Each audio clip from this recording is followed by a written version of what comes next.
In May of 1853, Edmund Harrow, master of Blackthorn Manor, did something that sent whispers through every parlor, church, and courthouse of Ravenshallow parish. He stood before his peers, judges, reverends, planters, merchants, and announced that his 27-year-old daughter, Margaret, was no longer under his authority. She was being placed into the hands of one of his enslaved men, Jonas Hale, and not as a nurse or a servant, but as her keeper in every sense of the word. The shock of such a declaration rippled across Louisiana society like a lightning strike over the swamps. The protection of a white woman was supposed to be sacred above all else, yet here was Edmund Harrow not only casting aside that belief but twisting it into humiliation, announcing that his own blood, his only daughter, was worth less than his property. To those who heard it, it was scandal, madness, or both. What no one understood was that Harrow was not acting from eccentric cruelty or despair. He was fulfilling a bargain struck in secret, a bargain bound not with ink and contracts, but with blood.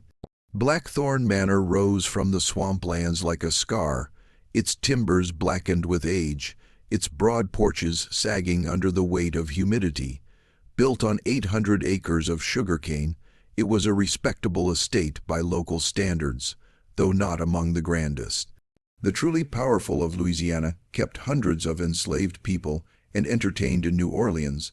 Edmund Harrow lingered always just below them, respected but never quite embraced. He hungered for their acknowledgement, for entrance into the circles that shaped politics and commerce across the South. It was this hunger that had led him, 3 decades earlier, into the arms of a secret order known only in whispers as the Circle of Ash. The Circle had existed since the turn of the century. Its members were drawn from judges, merchants, and planters, men who cloaked their savagery beneath civility. They claimed their rituals drew strength into the land itself, that blood spilled in darkness fertilized prosperity. They mixed fragments of European mysticism with what they had stolen from African and indigenous traditions, twisting them into something monstrous. What they shared above all was a belief that cruelty was not only justified but necessary. To them, the world belonged to those ruthless enough to seize it. Edmund Harrow had proven himself ruthless many times over. His wife, Lydia, had died giving birth to Margaret in 1826, and he never remarried. To society, he appeared the image of the grieving widower, stern, ascetic, consumed by business, but in private, he proved his loyalty to the Circle of Ash by acts of cruelty no ledger would ever officially record. It was he who sold entire families apart on a whim, not for need of money but to demonstrate to his brethren that he could discard sentiment without hesitation. His fortune rose and fell with crops and gambling debts, yet whenever ruin threatened, the Circle stepped in to sustain him. Their price was always the same, obedience and sacrifice. By 1853, Harrow was drowning in debt again. A letter came sealed in red wax, bearing the Circle's emblem, a serpent devouring its own tail, encircled by ash. The message was clear. $12,000 were owed. Payment was impossible without selling his cane fields and most of his slaves. Such a collapse would strip him of respect forever. Yet the Circle offered him another way. A demonstration of devotion more severe than any before. He was to place his daughter Margaret under the absolute authority of one of his enslaved men, not as punishment, not as experiment, but as transfer. The humiliation of the act would echo across Ravenshallow, cementing his loyalty to the Circle in a way money never could. Margaret Harrow had been an object of pity for years. At 27, she was pale, heavy from years of laudanum and mercury prescribed by doctors who labeled her condition as hysteria. She suffered fits of screaming, threw objects without reason, struck her father once with a letter opener, and left a scar across his hand. Society shook its head in sympathy. Poor Edmund, burdened with a daughter half mad, unlikely to marry, a permanent shame to his name. But none of them knew what she had seen at 12 years old, when she wandered into the cellar beneath Blackthorn Manor and glimpsed the circle of ash at their work. She had witnessed a sacrifice, the bleeding out of a woman upon a stone table, the flesh carved and consumed while her father raised a goblet in ritual. From that night forward, Margaret had been silenced with drugs, gaslit into believing she had imagined it all. Her fits were not madness but resistance, her body was not frail by nature but poisoned by intent, and her father would rather let her waste away than risk her voice breaking the circle's silence. Into this fractured household came Jonas Hale. He arrived on May 19th, driven in a wagon by a trader who dealt discreetly for the circle. Jonas was 34, tall, with shoulders broad from labor and hands scarred by carpentry. His eyes were the first thing Edmund noticed. Most enslaved men kept their gaze lowered, but Jonas looked directly at his new master with a calm that unsettled. On paper, he was listed as skilled and obedient. In truth, he had been chosen for reasons Edmund did not know. Jonas had spent the last 2 years maneuvering himself southward, sold from plantation to plantation by careful design.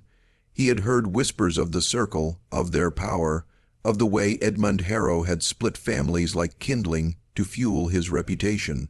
Jonas had a family once: Sarah, his wife; Benjamin, his son; Ruth, his daughter.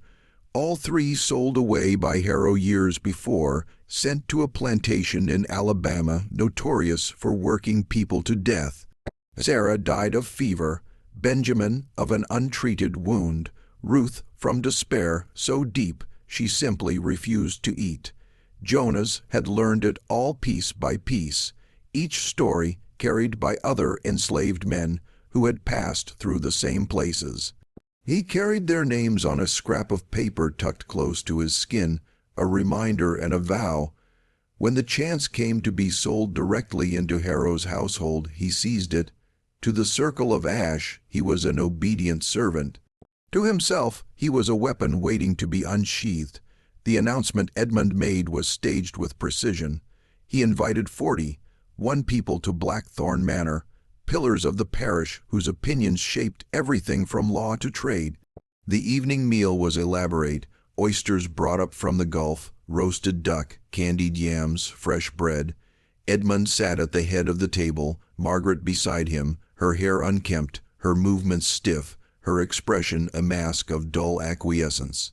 Jonas served quietly with the house staff, invisible except to those who noticed his watchful presence. When the final dish was cleared, Edmund stood and tapped his glass. He spoke of Margaret's long illness, of the failures of doctors from New Orleans, of costly journeys to Charleston and Philadelphia that had yielded nothing. He gestured toward Jonas and declared that in just 2 weeks under this man's care, Margaret had shown signs of improvement. Her speech clearer, her mind calmer. A murmur of polite approval moved around the table, though beneath it flickered unease. Then Edmund made his true announcement. From this day forward, Jonas Hale would have complete authority over Margaret's person. Her care, her daily routine, her very existence, entrusted to him, not temporarily, not experimentally, permanently. The silence that followed was thick and horrified. Judge Alcott's jaw tightened. Reverend Merrick's hand twitched against his glass. Councilman Duval exchanged glances with his wife, who looked ready to faint. At last someone spoke, incredulous. "Edmund, you cannot mean this, a daughter in the hands of a slave." But Edmund's expression was cold, resolute. "My daughter's health is worth more than convention," he said. "What has not been achieved by doctors may be achieved by other means." He turned to Margaret. "Is this not so?" Every eye fell on her. Margaret's hands trembled beneath the table, crushing her napkin into a ball. To refuse would mean exposure, perhaps death. To agree meant deeper entanglement in her father's schemes. Slowly she lifted her chin. Her voice was soft but steady.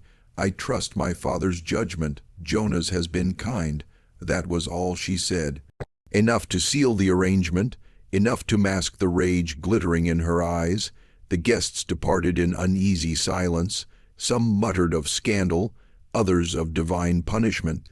Reverend Merrick whispered that the circle would not approve such public humiliation, though his words were hushed when Edmund passed close by. By midnight, Blackthorn Manor was quiet again. Edmund retired to his study, satisfied. Margaret retreated to her chambers, silent. Jonas was given a cabin just beyond the main house, stocked with the barest necessities. Alone at last, he unwrapped the cloth bundle hidden beneath his shirt. The paper inside bore 3 names scrawled in a child's uncertain hand: Sarah, Benjamin, Ruth. His family, torn from him by Edmund Harrow, dead because of a decision made not from need but from cruelty. He read the names once more in the lamplight, folded the paper carefully, and tucked it back against his chest. Outside, the swamps breathed with the sound of cicadas and the distant splash of alligators. Blackthorn Manor stood heavy against the night, its windows glowing faintly.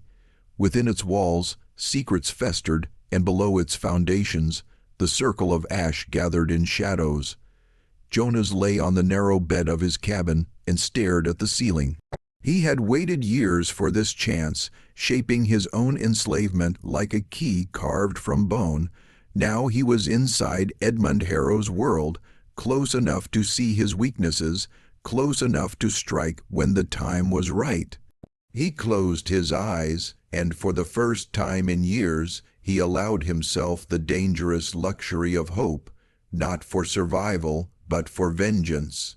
In the humid spring of 1853, Margaret Harrow's life at Blackthorn Manor had already been reduced to shadows and whispers long before her father made the scandalous announcement that placed her in the care of Jonas Hale.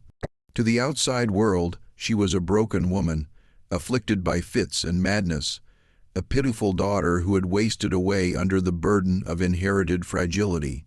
Guests who visited Blackthorn spoke of her only in hushed tones, remarking on her swollen figure, her trembling hands, the unfocused blur in her dark eyes.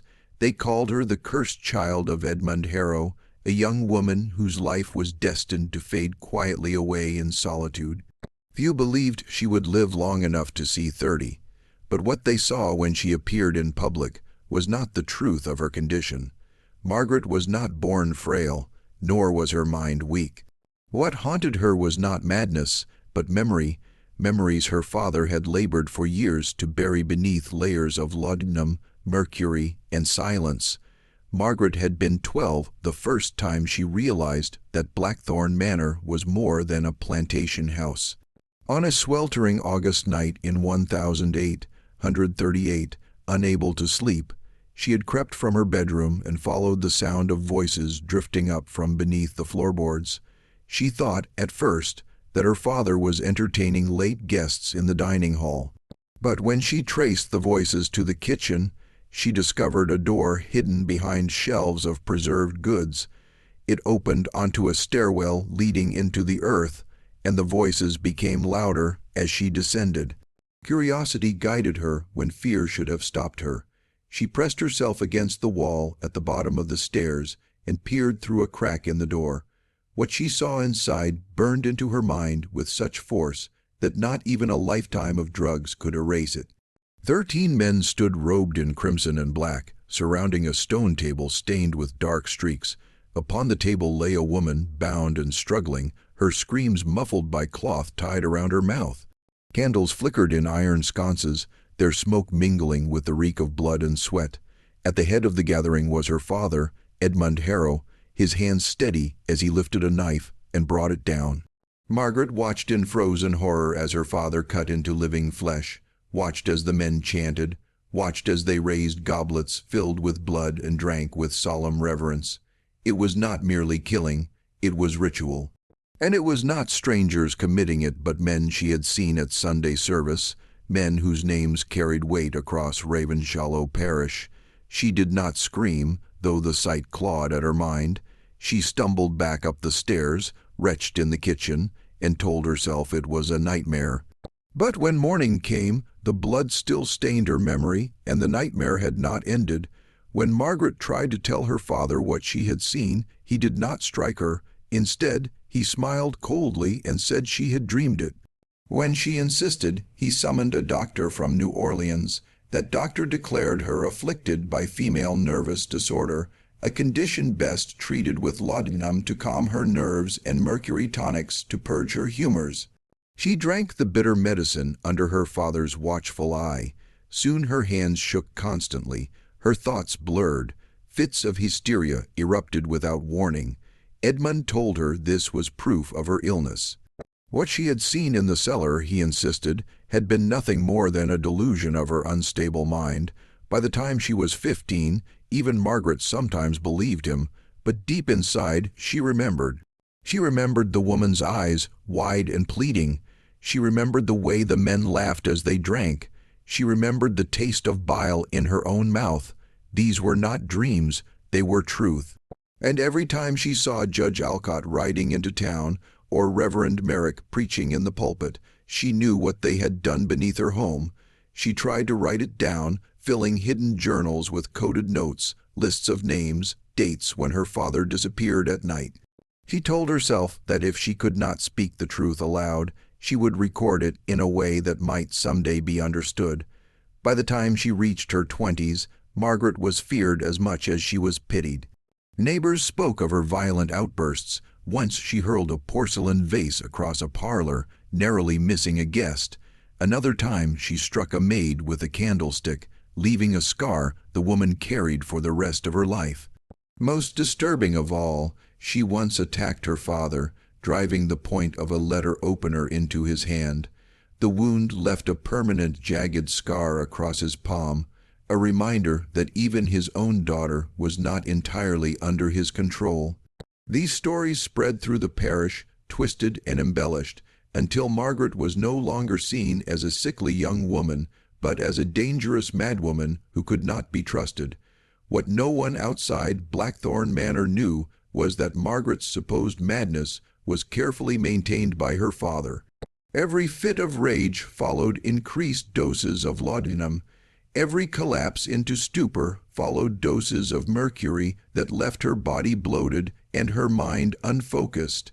Edmund Harrow presented himself as a long, suffering father, burdened by the care of a broken child. In truth, he was keeping her quiet. The circle of ash could not risk her memories breaking free, could not allow her to whisper the truth to someone willing to believe. She was a liability he could not destroy, but could smother beneath the weight of drugs. The arrangement with Jonas Hale changed everything. On the night after Edmund's announcement, Margaret sat in her chamber, staring at the reflection in her mirror. Her face was pale and puffy, her eyes ringed with darkness. She hardly recognized herself anymore, yet beneath the weariness, something flickered. When Jonas entered the room, she expected another false doctor, another cruel trick designed to tighten her cage.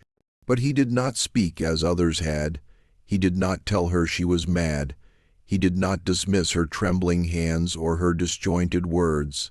Instead, he said something that struck her like a spark to dry kindling. What if the doctors are wrong? What if your father made you this way? Those words cracked the silence of 16 years. For the first time since she was 12, Margaret felt the possibility that she was not insane, that the woman she had seen die on the altar was real, that the circle of ash existed, that her father was guilty. The laudanum fog did not vanish, but through it pierced clarity. She studied Jonas with suspicion, with fear, with desperate hope. He told her he could help her, that it would not be easy, that the withdrawal from her poisons would be worse than the sickness itself. He told her her father would not approve, but he also told her something else, that he had his own reasons for wanting Edmund Harrow to suffer. Margaret asked what those reasons were. Jonas told her the truth, that Edmund had sold his wife and children, that they had been sent to Alabama and had died within 18 months. He spoke their names: Sarah, Benjamin, Ruth. and Margaret felt something shift inside her. She whispered then what she had never told another soul, that she wanted not only her father's death but the death of every man who had stood in that cellar. She wanted them to beg before the end came. She wanted them to feel terror as they had made others feel. She wanted the circle of ash to be extinguished, root and branch. In that moment, Margaret and Jonas ceased to be prisoner and caretaker. They became conspirators bound by shared rage. She warned him she was not innocent, not merely a victim. In her moments of lucidity, she had killed before. 3 enslaved servants who might have betrayed her to her father had vanished, their families told they had run away. She did not remember the details. Laudanum had blurred them, but she knew their blood was on her hands. She told Jonas that if he planned to use her and discard her, he should know she was capable of violence beyond what he imagined. Jonas did not flinch. He told her he believed her. Margaret had one condition: when their revenge was complete, she wanted to die. She did not want to carry her memories into old age. She did not want to live in a world where those nights in the cellar remained inside her mind like wounds that never healed. Jonas hesitated but agreed. Their pact was sealed with a handshake, her grip stronger than he expected. Over the following weeks, Jonas began reducing her laudanum doses, replacing them with tinctures of valerian root and chamomile. Margaret endured fevers, vomiting, shaking fits that left her too weak to stand. Through it all, Jonas remained by her side, steady and silent, refusing to let her suffer alone. Gradually, the fog lifted. She walked the length of her chamber, then the length of the hall. She read again, her eyes focused for the first time in years. The tremors in her hands diminished. Her mind sharpened, and with it returned the fury she had carried since childhood. She told Jonas everything she remembered: the woman on the altar, the goblets, the laughter of the men. She showed him her hidden journals, pages of coded notes, names of men who visited Blackthorn at odd hours, dates of gatherings her father tried to conceal. She whispered to him of a ledger she believed existed, a master record the circle kept in a chamber beyond the cellar. She believed it contained every ritual, every name, every victim for decades. If they could find it, she said, they could destroy the circle not with violence but with truth. Jonas listened, his own rage tempered by the possibility of evidence. But he also knew that to reach the ledger, they would have to descend into the very heart of the circle's power. And so Margaret Harrow, once pitied as mad and cursed, began to awaken. She had been her father's captive for 16 years, but now she was no longer a victim. She was a witness. She was a conspirator. And, as Jonas soon realized, she was perhaps more dangerous than the circle itself. For while the men of the circle cloaked themselves in ritual and secrecy, Margaret carried only memory and rage. Together, those were weapons that could bring Blackthorn Manor to ruin. Jonas Hale had arrived at Blackthorn Manor as if out of nowhere, and for a time that was precisely what Edmund Harrow wanted him to be, an obedient shadow, a faceless figure whose presence could be explained away as necessity. The neighbors whispered that Harrow had found some strange new doctor in New Orleans, or perhaps imported a healer from the islands, someone with knowledge of herbs unknown to polite society. None of them guessed the truth, that Jonas was not a physician at all, but an enslaved man placed deliberately in the household under a bargain with forces darker than medicine. The circle of ash did not care how Margaret Harrow was treated so long as her humiliation was absolute. Her father's debt had been forgiven in exchange for her degradation, and Jonas was the instrument of that bargain. Yet behind the appearance of obedience, Jonas carried with him a history sharper than any blade, a grief that had been tempered into something harder than steel. From the first day in Margaret's chambers, Jonas recognized the signs of poisoning. Her trembling hands, her swollen frame, the dull glaze in her eyes were not the symptoms of a disordered mind, but the cruel side effects of mercury and laudanum forced upon her for years. He said nothing of this to Harrow. Instead, he nodded at the instructions given, accepted the task as though it were simple caretaking, and waited until he was alone with her. In those moments, he began the slow, dangerous work of reversing what had been done. He could not simply take away the bottles. Harrow would notice. Instead, Jonah's diluted doses replaced them with tinctures of valerian root, chamomile, milk thistle. Remedies passed down to him by his grandmother, a woman in Virginia once whispered of as a healer before being reduced to the anonymity of bondage. These substitutions brought no instant miracle. What they brought was agony. Margaret writhed for days on her bed as her body fought against the absence of its accustomed poisons. She sweated until her sheets were soaked through. She screamed until her voice broke. She clawed at her arms, at her throat, begged for the medicine that had enslaved her more thoroughly than any chain.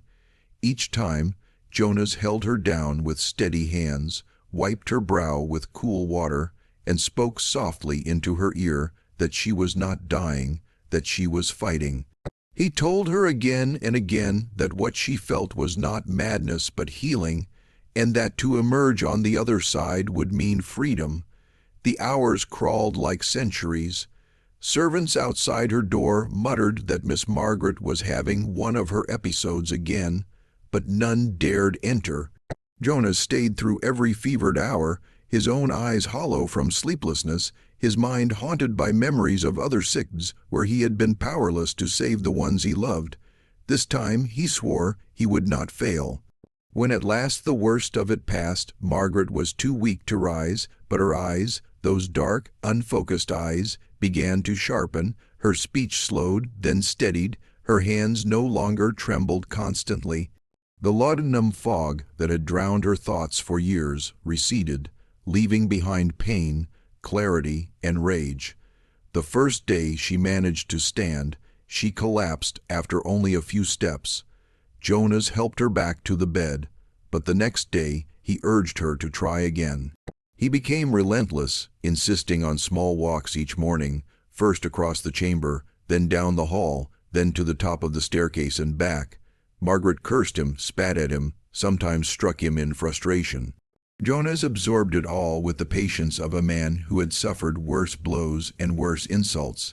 For him, every step she took was a victory not just over her father's poisons, but over the lies of the circle that had kept her silenced. At night, when the manor slept, their conversations deepened. Margaret asked him about the scar across his chest, about the strange cloth bundle she had glimpsed once when he thought she was asleep. At first, Jonas deflected, but gradually he told her the truth. He spoke of Sarah, who sang softly to their children even while bent double in the fields. He spoke of Benjamin, 8 years old, who could recite numbers faster than the overseer himself. He spoke of Ruth, barely 6, who gathered wildflowers and tucked them behind his ear when he returned from long days of labor. He told her of the day Edmund Harrow arrived at the Virginia plantation with the cold smile of a man selecting livestock. He told her how Harrow insisted he only wanted the woman and children, how he turned away Jonas deliberately, splitting the family not from need but from cruelty, to show his fellow brethren that he could make hard choices without sentiment. He told her how Sarah, Benjamin, and Ruth were sent to Alabama, to Gaines' plantation, a place whispered of like a death sentence. He told her how within 18 months, word came that all 3 were gone: fever, injury, despair. And as he spoke, Margaret listened with a stillness she had never shown anyone. When he finished, she did not offer pity. She simply said, "He did the same to me in his own way. He killed me slowly so I could not speak of what I saw. Perhaps now we both live only for revenge." Margaret, too, began to speak of her memories, clearer now that the poisons were leaving her system. She told Jonas about that night in 138, when she crept into the cellar.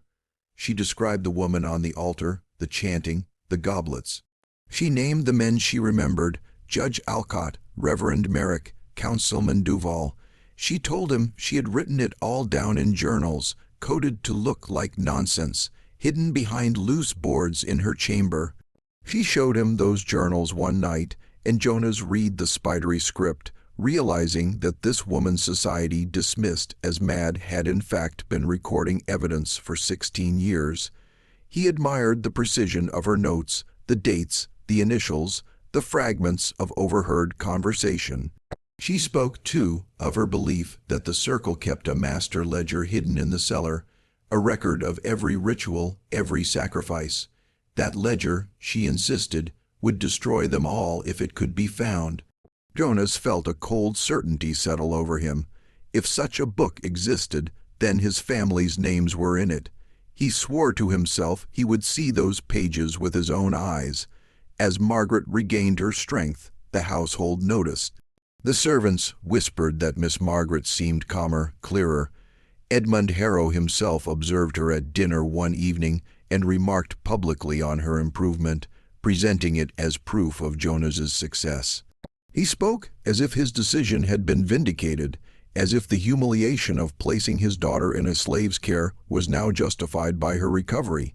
Yet behind his eyes flickered suspicion, for Harrow knew the circle of ash had never intended Margaret to recover. She was meant to remain broken, her silence secured by sickness. The thought of her gaining strength, of her memories sharpening, unsettled him. Jonas, meanwhile, was not idle beyond Margaret's chambers. Each day he moved quietly through the manor, learning its rhythms. He spoke sparingly with the other enslaved men and women, listening more than talking, gauging who might be trusted. Some were broken by years of cruelty and would never risk defiance. Others carried hatred in their eyes that told Jonas they would rise if given the chance. He memorized which overseers were cruel, which were careless, which doors were left unlocked at night, which keys jingled on which belts. He built a map of the household in his mind, not of walls and rooms but of weaknesses. Through it all, Margaret's fury grew. With each step she took unaided, she spoke more openly of what she wanted. Not just her father's death, but the annihilation of the circle of ash. She described how she wanted them dragged from their homes, how she wanted them to beg. Her eyes glittered when she said it, and Jonas sometimes felt a chill at the intensity of her desire. Yet he did not doubt her. He saw in her not madness but clarity, a clarity that came only when the lies of years were stripped away. He began to believe that Margaret Harrow might be the most dangerous ally he could ever have, dangerous to her father, dangerous to the circle, perhaps dangerous even to him if he failed to live up to her expectations. By early June, the transformation was undeniable. Margaret's body slimmed as the poisons left her. Her speech was sharp, her mind quick. She walked through the halls with a steadiness that startled the servants, who glanced away rather than meet her eyes. Edmund Harrow presented this as triumph, but in private his jaw tightened, his hand flexed around the scar she had left years before. He had created a bargain with the circle to keep his position, but now the very daughter he had tried to silence threatened to undo everything. Jonas saw it too. He knew Harrow was watching him more closely each day, knew the circle's patience was thin. If Margaret's recovery continued, they would not tolerate it. Jonas understood then that time was short. Their alliance, fragile and dangerous, was moving towards something inevitable. Margaret spoke of the ledger, of the hidden chamber beneath the cellar, of proof that could expose the circle. Jonas listened, and though dread curled in his stomach, he knew she was right. The only way to destroy the circle was to face them in their own sanctuary. Blackthorn Manor was a house built on secrets, and beneath its floors those secrets waited like embers, ready to ignite. And so Jonas Hale, the healer from nowhere, became more than a caretaker. He became a conspirator bound to Margaret Harrow not by chains, but by vengeance. Together, they were preparing to step into the darkness that had shaped both their lives. What awaited them there would demand not healing, but fire. The first time Jonas Hale descended into the lower corridors of Blackthorn Manor, it was not to search for secrets, but to fetch firewood. Edmund Harrow had ordered him to carry the task himself, though dozens of others might have done it. Jonas suspected even then that Harrow was testing him, watching to see if he would balk at being sent so near the hidden heart of the estate. He did not.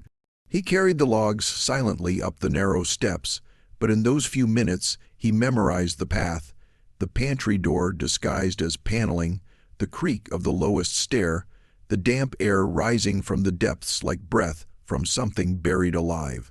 He did not speak of it to Margaret, not yet, but he knew her memories were not inventions. There was something down there. Margaret herself grew restless as her strength returned. By mid-June she was walking the halls without faltering, a change so stark that the servants exchanged nervous glances whenever she passed. The rumors spread quickly. Miss Margaret had found a cure. The strange healer had tamed her fits. Edmund Harrow smiled coldly when such whispers reached him, allowing them to circulate just enough to disguise his unease, for he saw the glitter in his daughter's eyes and recognized it for what it was, memory sharpening like a blade. He had spent 16 years trying to break her into silence. Now he wondered if he had instead forged something far more dangerous. At night, Margaret and Jonas spoke in whispers by the dim light of a single candle. She brought out the coded journals she had kept hidden, pages filled with cramped handwriting, symbols and marks that would mean nothing to an intruder, but which she explained patiently to Jonas. They traced dates that aligned with nights she recalled her father slipping away, with carriages arriving long after midnight, with voices rising faintly through the floorboards. Jonas listened, committing every detail to memory. And each time she spoke of the rituals, her voice shook not with madness but with clarity. One night, she told him what she had never told anyone else, that she remembered her father mentioning a ledger. Not a mere collection of scraps, but a massive book, bound in dark leather and hidden beyond the main chamber of the cellar. It was said to hold every detail of the circle of Ash's rites, names of participants, dates of sacrifices, even the identities of the victims. "They keep it," she whispered, her hands tight around the edge of her chair, "because it binds them to each other. If one is guilty, they all are. They cannot expose one another without destroying themselves." Jonas felt a chill run through him. If such a ledger existed, then Sarah, Benjamin, and Ruth would be there, their deaths reduced to ink, a transaction recorded without feeling. He wanted to see it. He wanted to tear the pages from its spine and force the men who wrote them to choke on every word. Yet Margaret warned him that entering the cellar was no simple task. She had not been back since she was 12, but the memory of the hidden door was etched into her mind. The stairs were steep, the air heavy with rot. And beyond them she remembered a chamber larger than she had expected, lined with shelves and racks of robes, the altar at its center. She had seen her father there, knife in hand, blood staining his cuffs. To go back into that place was to risk more than discovery. It was to risk madness, but Margaret no longer feared madness. She feared only silence. As Jonas planned quietly, he also watched the household with increasing intensity. He noticed which servants lingered near the kitchen, which slipped away before nightfall, which looked away whenever Edmund Harrow's footsteps echoed in the hall. One, a middle-aged woman named Judith, seemed to know more than she admitted. She had tended Margaret since childhood, her face lined with the patience of one who had seen too much and spoken too little. Once, when Jonas carried water into Margaret's room, Judith caught his eye and murmured, "She remembers more than is safe." He did not answer, but the words lingered. Perhaps Judith herself had suspicions about what lay beneath the manor. Margaret's improvement did not go unnoticed by the parish. Visitors to Blackthorn whispered that she spoke more clearly, that she no longer trembled as before.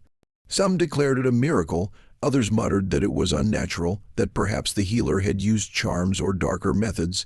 In the pews of St. Augustine's Church, Reverend Merrick's eyes lingered on Edmund Harrow with questions unspoken. The circle of Ash was listening, and Jonas knew their patience for risk was limited. If they sensed that Margaret was recovering too much, their solution would be swift and final. The night they first dared to speak of entering the cellar, the manor was wrapped in silence. Margaret sat near the window, staring out at the swamp where fireflies drifted like restless souls. Jonas sat across from her, sharpening a small knife by habit more than need. "You believe the ledger is there?" he asked quietly. Margaret turned from the window, her face pale in the moonlight but her eyes sharp. "I do, and if it is, then everything they have done can be proven. Not just my father, but all of them." Jonas considered this in silence. Proof might not matter to courts owned by the same men, but it would matter to the people who had suffered in silence. It would matter to him. They began to plan. Margaret sketched the layout of the cellar from memory, her hand steady as she marked the position of the altar, the shelves, the hidden wall she believed concealed the ledger's chamber. Jonas asked about locks, guards, patterns of noise. Margaret shook her head. They do not guard it as one guards treasure. They believe secrecy is protection enough. They believe no one would dare. Jonas's mouth hardened into a grim line. Then they are wrong. For weeks, they prepared in secret. Jonas continued her treatments, strengthening her body while masking the changes as much as possible. Margaret learned to feign weakness when her father was near, slurring her words, letting her hands tremble. Edmund Harrow watched her with narrowed eyes, half convinced, half suspicious. Each evening, Jonas measured his steps, listening for the rhythms of the house, waiting for the night when Harrow would be away and the cellar would be theirs. But whispers spread in the manor even as they plotted. Servants spoke of strange noises rising from below when the circle gathered. Some swore they had seen men arrive cloaked even in summer, faces hidden, eyes glinting with fevered light. Others said they had glimpsed smoke curling up through cracks in the floorboards, carrying with it the faint stench of burned flesh. Most dismissed such tales as imagination, but Jonas believed them. He knew the smell of blood when it seeped into wood, and he had smelled it near the pantry door more than once. Margaret grew sharper by the day. She spoke often of vengeance, her voice low but fierce. "When the time comes," she told Jonas, "I will not hesitate. I want them to know what it is to beg." Jonas did not answer at first, torn between admiration and unease. He wanted justice, yes, but Margaret's hunger for it burned hotter than fire, threatening to consume them both. Still, he knew she was right about one thing: they could not remain in shadows forever. If they waited too long, the circle would decide for them. In the early days of July, Edmund Harrow announced his intention to travel to New Orleans for business. He would be gone 3 days. The moment Margaret heard it, she looked at Jonas, and in her gaze was no question. The time had come. For 16 years, she had carried memories like chains around her throat. Now, with each breath, she prepared to walk back into the cellar where her childhood had ended, not as a broken girl, but as a woman determined to tear the circle of ash from its roots. Jonas, the healer from nowhere, would walk beside her, carrying not herbs this time, but rage sharpened into resolve. The night loomed like a storm on the horizon, and in the silence of Blackthorn Manor, the walls seemed to shiver with the knowledge that secrets long buried were about to be unearthed. The night Edmund Harrow departed for New Orleans, Blackthorn Manor exhaled as though the weight of his presence had been lifted from its timbers. The overseer, left in charge, retired early with a bottle of whiskey. The servants kept to their cabins, relieved of the constant fear of Harrow's footsteps. For Jonas and Margaret, the absence was not a reprieve, but an opening. They had planned for weeks, and now the moment had come. The hidden cellar that had haunted Margaret's memory for 16 years lay waiting beneath the floors. If the ledger was truly there, it would be the circle of Ash's undoing, or their own. The house was silent when Jonas guided Margaret through the hall after midnight. She walked steadily, her gown dark to blend with shadows, her face pale but composed. In one hand she carried a candle shielded by glass, its light flickering against the walls. Jonas carried nothing but a small knife concealed in his belt and the iron calm that came from years of waiting. He led her to the pantry, to the panel behind the shelves where sacks of flour and jars of preserves concealed the hidden door. The wood groaned as he pushed it aside, revealing the narrow stair descending into darkness. A wave of damp air rolled upward, carrying with it the smell of earth and something char, or old iron, old blood. Margaret froze at the threshold, her breath catching. The last time she had seen those stairs she had been 12, barefoot and trembling. Jonas touched her arm lightly. "We go together," he said. She nodded once, and they began their descent. The stairs creaked under their weight, each step a drumbeat in the silence. The walls closed in, stone slick with moisture. When they reached the bottom, Jonas lifted the candle high. The chamber opened before them, larger than Margaret remembered, yet exactly as she had described. The altar loomed in the center, a slab of stone darkened with stains no years could erase. Iron sconces lined the walls, their torches unlit but ready. Robes hung from pegs like silent sentinels, their fabric stiff with old sweat. Margaret's breath came in shallow gasps. She pressed her hand to her mouth, but she did not turn away. "This is it," she whispered, her voice breaking. Jonas studied the chamber with grim intensity. The shelves along the far wall were filled with jars, some cloudy with preserved organs, others empty but stained. A rack of knives gleamed faintly, their edges honed though unused in days. He moved carefully, searching for what Margaret had described, the hidden wall that concealed another chamber. His fingers traced the stone until he found a seam, nearly invisible, where mortar had been smeared hastily. He pressed, the wall shifted with a dull scrape, revealing a narrow passage leading deeper. Margaret gripped the candle tighter, her knuckles white. "Beyond here," she said, "is where they keep it." They entered the passage, the air colder, the silence heavier. At the end stood a wooden door bound with iron. Jonas tried the handle. It opened with ease, as if no one had thought to lock it. Inside was a room smaller than the first, lined with shelves of books and scrolls. But at the center, upon a pedestal, lay the object Margaret had spoken of, a massive ledger, its leather cover cracked, its corners dark with handling. Jonas stepped forward as though approaching an altar. His hands trembled for the first time in years. He reached out and lifted the book. It was heavier than expected, dense with hundreds of pages. He opened it, and the candlelight spilled across words written in precise, merciless script. The ledger was no mere collection of records. It was confession. Dates marched down the pages in neat lines, each followed by names of men present, of victims offered, of methods employed.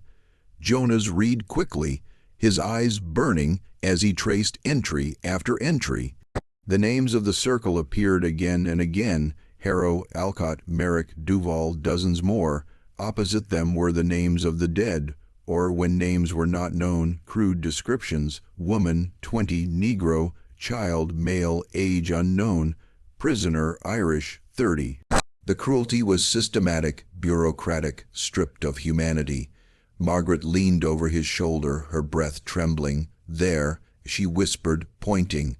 Jonas's eyes followed her finger to an entry dated 1008, 142. He read it silently, then aloud in a hoarse voice: Harrow, presiding, hail, Sarah, hail, Benjamin, hail, Ruth, offered in absence, deemed acceptable substitution. Jonas stared at the words until they blurred. His family had not merely been sold, they had been sacrificed. Their absence, their suffering, had been turned into ritual, their deaths absorbed into the circle's hunger for power.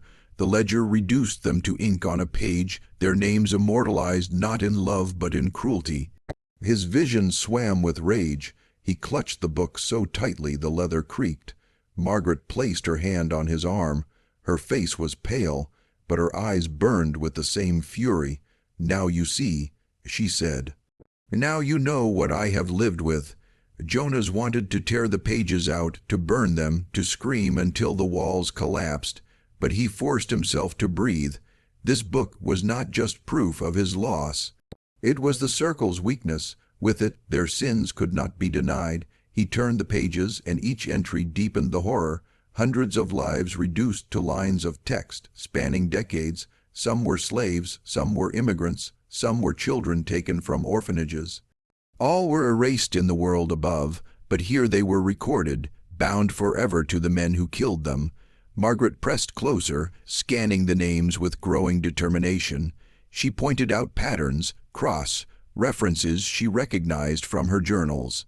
She saw nights when her father had disappeared, now matched with entries in the book. The ledger confirmed everything she had claimed, everything she had been silenced for. Tears slid down her cheeks, but she did not weep. She clenched her jaw and whispered, "This will kill them. If we can get it out, this will kill them all." But even as they spoke, the air shifted. A creak echoed from the passage behind them. Jonas froze, listening. Footsteps, slow, deliberate, descending the stairs above. Margaret's face went white. "They're here," she hissed. Jonas closed the book and tucked it under his arm. He blew out the candle, plunging them into darkness. They pressed themselves against the wall, breath shallow, hearts pounding. The footsteps grew louder, closer. Voices murmured, low but distinct. Jonas caught a phrase that chilled him. "The master is away, but the work continues." It was not Edmund Harrow. It was the circle. In the blackness, Jonas felt Margaret's hand grip his. He squeezed once, silently, promising he would not let her be taken. The voices drew nearer. Torches flared in the outer chamber, their light spilling faintly through the passage. Jonas knew they had moments at most. He scanned the room by memory, searching for escape, but the only exit was the way they had entered. The footsteps were nearly upon them. Margaret's nails dug into his palm, and he heard her whisper, fierce despite her fear, "We cannot let them take the book." The torchlight reached the threshold. Jonas pressed Margaret back into the shadows, clutching the ledger as though it were his own heart. He knew then that their theft had not gone unnoticed, that the circle would not forgive intrusion. The ledger of blood was no longer safe in its resting place. It was theirs now, but to keep it meant war. The torchlight spilling through the passage painted the stone walls in flickering bands of red and gold. Jonas pressed Margaret against the rough surface, his body shielding hers. The ledger clutched tight against his chest. The voices of the circle men echoed through the outer chamber, casual at first, then sharper as one of them noticed the disturbed dust, the faint scent of smoke from the candle Jonas had extinguished. They were not fools. The circle of ash had survived decades because they trusted no one and feared betrayal above all else. Now, sensing intrusion, they moved with the cold efficiency of predators. Jonas pulled Margaret deeper into the narrow chamber. Her breath was ragged but silent, her eyes wide, gleaming faintly in the dim torchlight that seeped through the crack in the wall. She mouthed the words, "They will kill us." Jonas shook his head once. Not yet. He scanned the shelves, the stone, searching for any other passage. There was none. The room was a trap, built to conceal but not to escape. The footsteps grew louder. One of the men muttered. The door was ajar. Another replied, "The master will hear of this." Jonas counted 3, maybe 4. He felt Margaret's hand clutch his sleeve. He leaned close, his lips near her ear. "When I move, follow." Her nod was barely perceptible, but her grip steadied. The iron door swung wider. Torchlight flooded the chamber, and the first man stepped inside. His robe was dark, his face obscured by the hood, but the gleam of a knife at his belt betrayed his intent. His eyes fell instantly on the pedestal where the ledger had rested, now bare. His body stiffened. "It's gone," he hissed. Another pushed in behind him, taller, broader. "Someone has been here." They fanned out, their movements precise, searching the corners, the shelves. Jonas knew they would find them within seconds. He did not wait. With the speed of a man who had swung axes since childhood, Jonas lunged forward, driving his shoulder into the first man's chest. The impact sent the robed figure crashing against the pedestal. The second man shouted, torch flaring as he swung it toward the shadows. Margaret darted past Jonas, seizing a glass jar from the shelf and hurling it with all her strength. It shattered against the torchbearer's face, spilling rancid preservative across his hood. He screamed, blinded, the torch clattering to the floor. Flames licked at the dry robes, spreading up his arm. Jonas grabbed Margaret's wrist and pulled her through the gap, the ledger still under his arm. The corridor was narrow, but his strides were long, urgent. Behind them the chamber erupted in chaos. Shouts, curses, the crackle of fire. More footsteps thundered from the outer chamber. Jonas knew they would be pursued.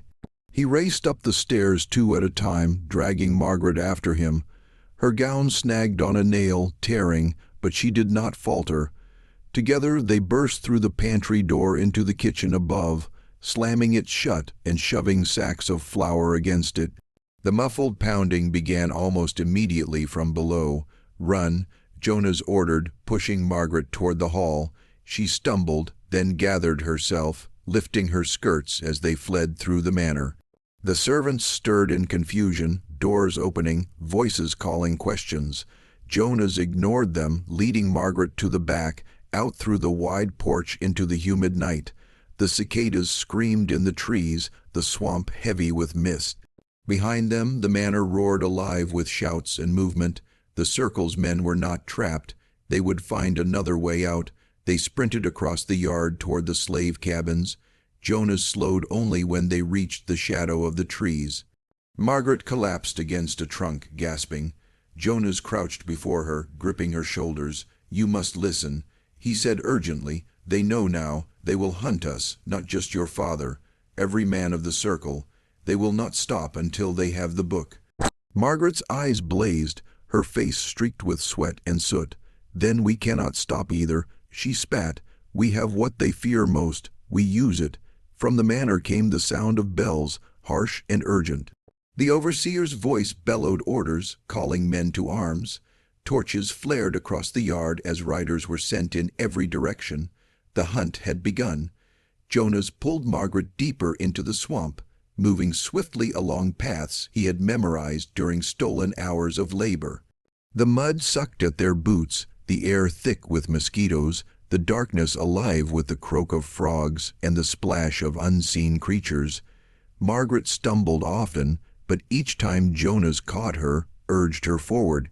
The ledger weighed heavy under his arm, but he clutched it as if it were his own life. By dawn, they reached the cypress grove where the swamp deepened, water reflecting the pale light of morning. Jonas stopped, finally allowing Margaret to rest on a fallen log. She was trembling, her face gray with exhaustion, but her eyes burned with determination. Jonas opened the ledger and showed her the pages in daylight. The names leapt out, each line a chain binding the Circle together. Margaret touched them with reverence and fury. "With this," she whispered, "we can destroy them." But Jonas shook his head. "This is not enough. Words on a page will not stop men who believe themselves above law and God. We need allies, people who will not be bought or silenced." Margaret looked at him sharply. "Who? Everyone here bends to them." Jonas closed the ledger. "Then not here, somewhere else." His voice was heavy with decision. New Orleans. The thought chilled Margaret. The city was the Circle's second home, its members woven into the courts and trade houses. To carry the ledger, there was to walk into the lion's den. Yet Jonas explained that in the city were also newspapermen, abolitionists, foreign merchants with no loyalty to the Circle.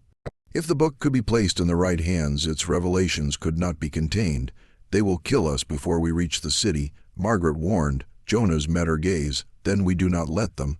Even as they spoke, riders scoured the parish. By midday, word had spread. Edmund Harrow's slave had fled, abducting his mad daughter. Notices were written, rewards promised. Men in black robes traveled not only by night now, but by day, cloaked as gentlemen, eyes cold with purpose. They questioned neighbors, threatened servants, scoured the swamps.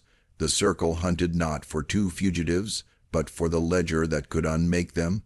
Jonas and Margaret moved by night, hiding by day. They drank from streams, ate what roots and berries Jonas could find. The swamp became both shield and torment, concealing them in its endless labyrinth, but punishing them with insects, hunger, and fatigue. Margaret's strength wavered, yet she forced herself onward, driven by fury as much as survival. Each time she faltered, Jonas reminded her of the names in the ledger. Sarah, Benjamin, Ruth, and she rose again, her jaw set. On the second night, as they rested in a hollow beneath cypress roots, Jonas heard the sound of dogs. The circle had unleashed hounds, their barks carrying across the swamp. Margaret pressed her hands to her ears, her face pale with terror. Jonas whispered urgently, guiding her into the water, submerging them to their shoulders. The stench of rot filled their noses, but the water masked their scent. The dogs passed, baying wildly, handlers shouting.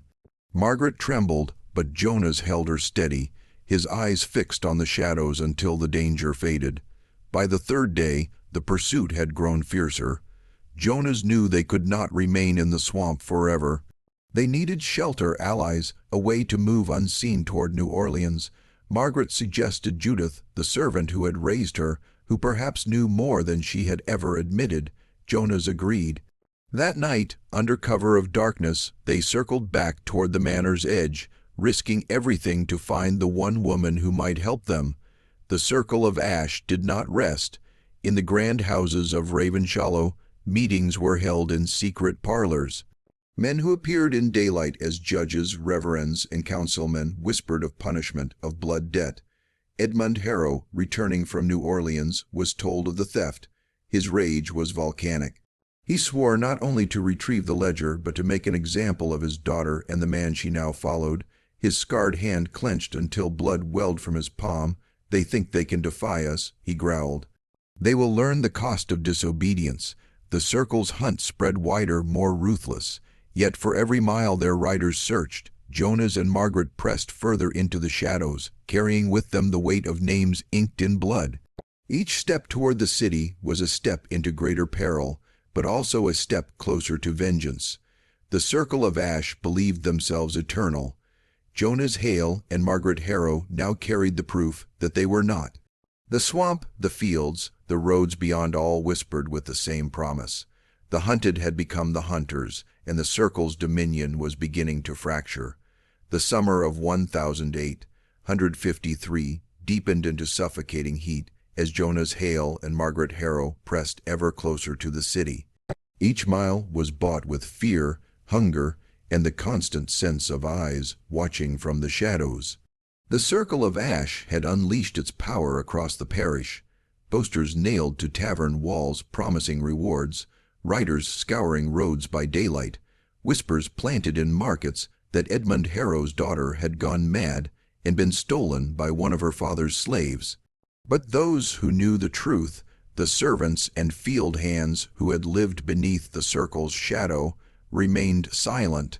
Some had glimpsed Jonas and Margaret slipping through the swamp, but none betrayed them.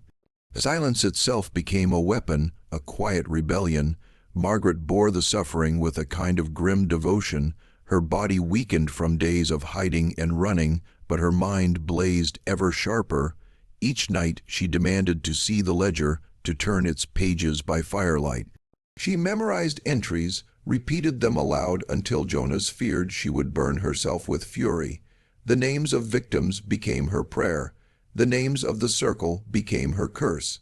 Sometimes she whispered to herself that she could still smell the cellar, still hear the screams of the woman on the altar, but she no longer flinched at the memory.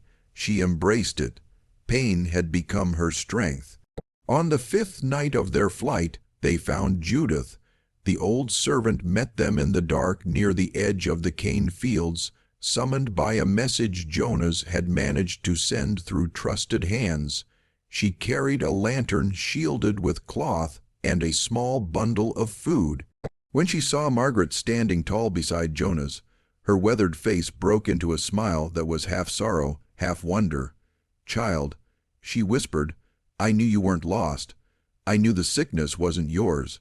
Margaret clutched Judith's hand, her voice shaking. "It was him, all these years, it was him, and the others." Judith's eyes flicked toward Jonas, then the bundle he carried. "You found it, didn't you?" Jonas nodded once. Judith drew a sharp breath. "Then you carried death itself in your arms. Be careful. That book will burn the world if you let it." With Judith's help, they hid in an abandoned smokehouse on the edge of the Harrow lands. For 2 nights they rested, gathering strength, eating the bread and salted meat Judith had brought. She told them what the circle planned, that Edmund had returned in fury, calling men to Blackthorn Manor for a gathering greater than any before. They mean to cleanse what's been tainted. Judith whispered, "They say the circle's bond has been broken by betrayal. They'll spill blood until it's sealed again." Margaret's voice cut through the shadows like a knife. "Then we cannot run to the city, not yet. We end it here." Jonas studied her, torn between instinct and conviction. He had dreamed of New Orleans, of placing the ledger in hands that could expose the circle beyond their reach, but he knew Margaret was right. If the circle gathered in force at Blackthorn, it was the only chance to strike them all at once. To run would be to leave their power intact, their vengeance certain. To return was madness, but it was also justice. Slowly, Jonas closed the ledger and set it on the floor between them. "Then we burn them," he said. The plan was born in whispers. In the cramped darkness of the smokehouse, Judith would spread word among the enslaved men and women still trapped on Harrow's land, those who had lost kin to the circle's cruelty. They would not fight openly. They would vanish into the night at the first chance, leaving the manor hollow of its labor. Jonas and Margaret would strike during the gathering itself, using fire as their ally. The ledger would be left where it could not be ignored, on the altar itself, proof of their sins written in their own hands, and Blackthorn Manor, the temple of their power, would be reduced to ash. The night of reckoning came swift. Clouds hung heavy, thunder muttering far off as torches lit the swamp paths leading to the manor. Cloaked men arrived in silence, their carriages hidden, their faces grim. Edmund Harrow stood at the door, his scarred hand clasping each of theirs as they entered. His voice carried the weight of authority. "Tonight we cleanse betrayal. Tonight the circle of ash renews its dominion." In the cellar below, the altar was scrubbed, the knives gleamed, the torches burned bright. They did not know that the walls themselves held the seeds of their ruin. Jonas and Margaret moved like shadows through the cane fields, slipping close to the manor's rear. Judith's signal, a lantern left unshuttered in a distant cabin, told them the enslaved had gone. The manor stood with only the circle inside, its heart laid bare. Jonas carried a jug of lamp oil stolen from the overseer's stores. Margaret clutching a torch she had lit from a hidden fire. Her face glowed in the flicker, eyes alight with something between fury and exultation. 16 years, she whispered, her voice trembling. 16 years of silence. Tonight they will hear me. They entered through the kitchen, long deserted. The air stank of roasting meat left unattended. Jonas poured oil across the floorboards, along the drapes, across the stairwell leading down. Margaret followed, torch in hand. The roar of voices rose from the cellar, chants echoing, the circle calling on whatever power they believed bound them. Jonas guided Margaret to the hidden stair. She hesitated at the top, staring down into the abyss where her childhood had ended. Then she descended, torch held high, her jaw clenched. The cellar erupted in gasps as the circle turned toward the sound. There she stood, Edmund Harrow's daughter, long thought broken, her figure steady, her eyes blazing. At her side loomed Jonas Hale, the ledger clutched under his arm, Edmund's face contorted in rage and disbelief. "Margaret," he hissed, stepping forward, "what have you done?" She raised the torch. "I remember," she said, her voice echoing across the chamber. "I remember every name, every scream, every life you stole, and tonight the world will remember too." Jonas strode to the altar and dropped the ledger upon it. The book fell with a heavy thud, its pages splayed open. The circle's members froze, eyes wide as they recognized their own signatures, their own sins staring back at them in ink. A murmur rose, fear for the first time cracking their certainty. Edmund lunged toward the altar, but Margaret thrust the torch forward, its flame brushing the oil Jonas had spread. Fire leapt like a living thing, racing across the stone, licking up the robes of the nearest man. Screams filled the chamber, chaos exploded, The circle scattered, some rushing toward the stairs, others clawing at the ledger as if to tear out their names. Jonas seized Edmund by the arm, dragging him back. "You took them from me," he growled, his voice raw. "Sarah, Benjamin, Ruth, you wrote them down like cattle. Now you join them." He drove Edmund against the altar, flames rising around them. Margaret stood over her father, her torch crackling, her face radiant with terrible joy. "You silenced me," she spat. "Now burn in the silence you created." The fire roared, feeding on robes, on shelves, on the very timbers of blackthorn. Smoke thickened, choking the chamber. Jonas pulled Margaret toward the stairs, but she resisted, staring at her father writhing in the flames. "Margaret," Jonas shouted, his grip iron, "we must go." At last she let him drag her upward, the torch clattering to the floor. They burst into the manor above as fire consumed the lower levels, spreading through oil-soaked halls. Flames leapt to curtains, raced along beams, climbed the walls like avenging spirits. Outside, the night blazed orange.